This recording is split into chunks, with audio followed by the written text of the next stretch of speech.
Okay, Discipuli, welcome. This is your first video that you're watching here instead of at school. Do your best to follow along. It looks pretty clear on my screen, but who knows how it'll look in the video.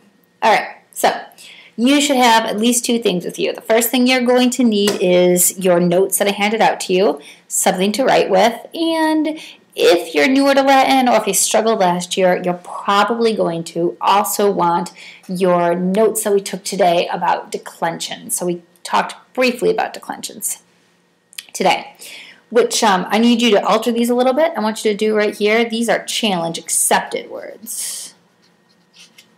And challenge accepted words are words that you don't have to do, but I'd like you to try. So you are going to look at each one of these words and you are going to sort them into first, second, and third declension words based on probably this nominative form right here. So get out your notes from today if you need them. And they're probably also right below this video. You can download them. So let's do this. I see amicus, amici. I know us is a second declension word, so I'm going to write it right here. I'm going to write it with a pen, actually. So I'm going to cross that out. Now I want you to do that. Go ahead, pause the video, and I want you to, for every single one, write out the whole word. I forgot to write this. Pause the video and do that now.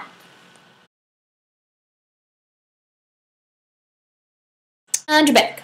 Your notes right now should look something like this, where you have puella, ancilla, amicus, dominus, hortus, and then the two challenge words from up here that are puer and tablinum. Here we should have canis, mater, mercater, and pater should all be in here. Okay. So these are all first declension, these are all second, and these are all third. Again, first has the A, second has the US, third has that weird nominative form that you're used to seeing. What I want you to do is look at each column and say what are the words in each column have in common. So for example, I'm going to look here, I'm going to say, oh, all of these have an A in the nominative, this form here, and that the second form is an AE. So I'm just going to write that down here. All right, so first form has a, second form has AE. And then I might also notice that they both have that F. Okay, go ahead and pause the video and do that for second and third declension as well.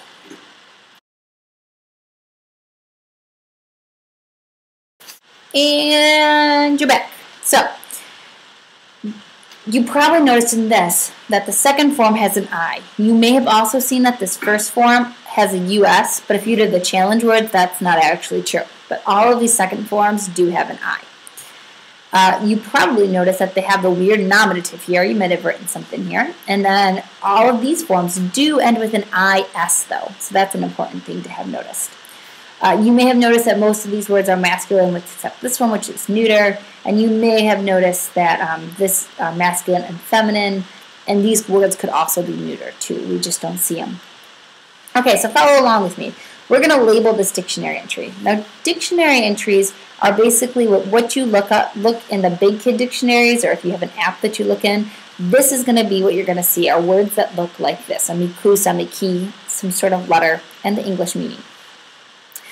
We in class are going to refer to these by their different forms. So this first form is the nominative form, which I imagine you all knew because you know that puella is nominative, that A being nominative, or the US, or that weird nominative there. This is the genitive form. Okay, Discipuli. The genitive form is in fact a case. We're not going to talk about the genitive very much this year. You don't need to worry about it except to know that this is called the genitive form. This is the gender. M, as you're probably all aware, would stand for masculine. And then this, of course, is the English meaning. Okay, so you're probably asking yourself, make sure I'm going to talk and make sure you got this all copied down. Why, Magistra? Why are you making us do this? Why am I spending my time watching this video? Well, because Latin is awesome. That's why. But the reason you need to know this to be successful is on the back. So flip over your notes because I'm going to tell you some stuff. These are important because they're going to give us a whole bunch of information. Let's start at the bottom because this is easy. They tell us the meaning. That's why you most of the time are going to go to the dictionary. Okay, they tell us the gender. F equals feminine, M equals masculine, N equals neuter. This is pretty straightforward for you. We're not going to worry about this very much though. Second semester, it's going to matter a whole bunch. First semester, not as much. They're going to tell us, let's go back up here now, all right? We're back at 1. They're going to tell us the declension of a word. Okay, declensions, remember, like we talked about, are ways that endings change. And you're going to look at the genitive ending.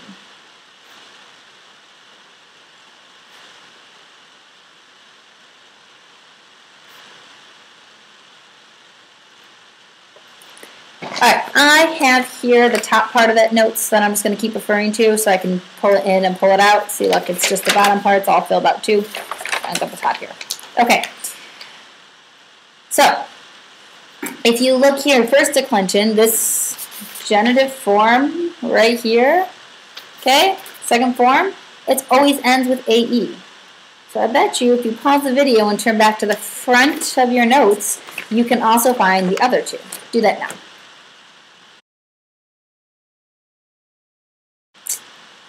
And you're back. So this should be an I, because look, all of these are I's. And this third is an IS, because if you look, all of these are IS's. Nice and easy. They also are going to tell you the stem of a word. Now, we haven't used this term much for nouns. We usually use it for verbs. But it's just what you add the endings onto, just like with nouns. So the stem of a word, you drop the genitive ending. So if it's first declension, you're going to drop an AE. If it's second, you're going to drop the I. Now, if you're dropping the genitive ending, you're obviously dropping it off the second form. So let's look at ankilla here. If I were to drop off the genitive ending, my stem would be ankill. All right, let's do a little bit of practice right now. What I would very much like you to do is copy this. Same thing, I'm just putting a new sheet because I've got some notes down here. I'd like you to copy down this chart like I did. Copy down these dictionary entries and then do declension and stem. Pause the video, do that now.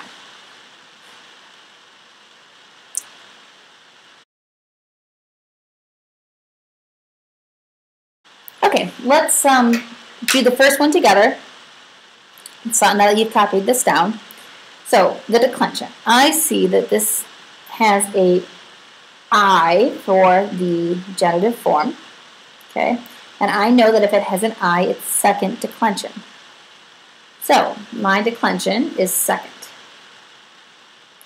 Okay, the stem. To find the stem, I drop off the genitive ending, which I just said was an I. So, if I were to get rid of that, my stem is E, Q, U, and that's it. And then I would add my endings onto that. Okay. Second thing, go ahead. Now that we've done the first one together, I'd like you to pause the video and do that. I'm going to give you a couple seconds, and then I'm just going to, when you unpause the video, they'll be right there. Okay. Pause. Unpause. All right, what you should have here is, this should be third. I know because it's got, it's already set. You know because it's got that IS. If I drop that off, stem is left. This one is first. And then here we've got second because it's got that I, and you can see I've just dropped off these genitive endings. I crossed them out to help myself. And now I know what those stems are. Okay, Discipuli, you are all set. Congratulations on finishing your video. Take the quiz and bring these notes to class.